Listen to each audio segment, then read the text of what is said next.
નમસ્કાર વિદ્યાર્થી મિત્રો, આજના વિડીયોમાં આપણે શીખીશું આસપાસ પર્યાવરણ સ્વાધ્યાય પોથી ધોરણ 5 ભાગ નંબર 1 અને પાઠ નંબર છે 3.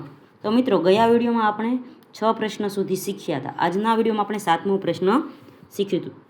7મો પ્રશ્ન છે માંગ્યા મુજબ ઉત્તર લખો.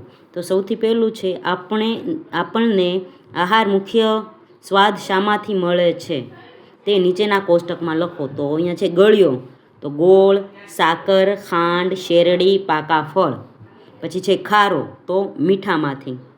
પછી છે ખાટો, તો લીંબુ, ટમેટાં, આમલી, આમળા, કાચી કેરી.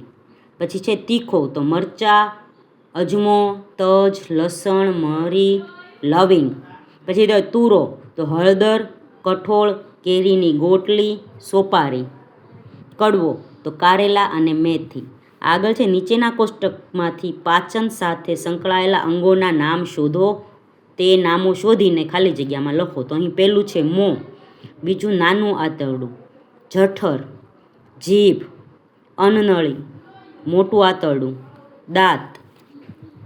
અહીં છે નીચેના ચિત્રમાં પાચન તંત્રના અવયવોના નામ લખો. તો છે મોં, અન્નનળી, જઠર, નાનું આંતરડું, મોટું આંતરડું.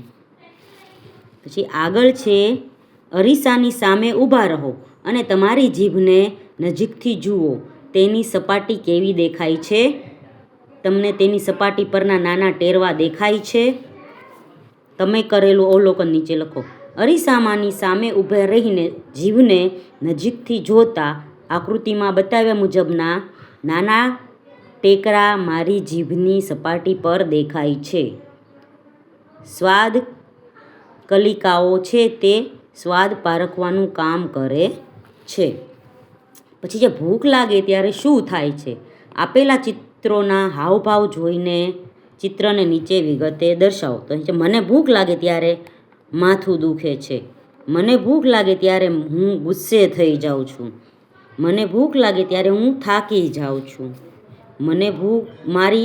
જ્યારે મારી નાની બહેનને ભૂખ લાગે ત્યારે તે રડવા લાગે છે. આગળ છે પાઠ નંબર 4 કેરીઓ બારે માસ. તો અહીં પહેલો પ્રશ્ન છે MCQનો. તો પહેલો પ્રશ્ન છે નીચેનામાંથી એક દિવસમાં બગડી જાય તેવો ખોરાક કયો? તો ફ્રૂટ સલાડ. પછી 2 નંબરનું છે નીચેનામાંથી કઈ ઋતુમાં દૂધ જલ્દી બગડી જાય છે? તો ઉનાળામાં.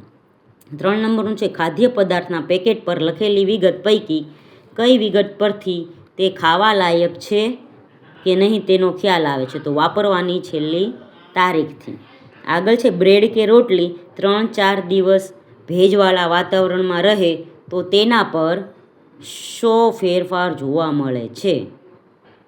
તો જવાબ આવશે સી, સફેદ ફૂગ જોવા મળે છે. પછી છે કેરીના પાપડ બનાવવા કેરીના માવા ઉપરાંત તેમાં શું ઉમેરવામાં આવે છે? તો ગોળ અને ખાંડ. આગળ છે નીચેનામાંથી કઈ વસ્તુનું અથાણું બનાવવામાં આવતું નથી? તો ચીકુનું. પછી છે પાપડ બનાવવા માટે કયા કઠોળનો ઉપયોગ કરવામાં આવે છે? તો અડદનો. આગળ છે ખાલી જગ્યા પૂરો. તો અહીં છે હર્ષના ટિફિનમાં પૂરણપોળી નામની મીઠી રોટલી છે. પછી છે શિયાળાની ઋતુમાં ખોરાક લાંબા સમય સુધી સારો રહે છે.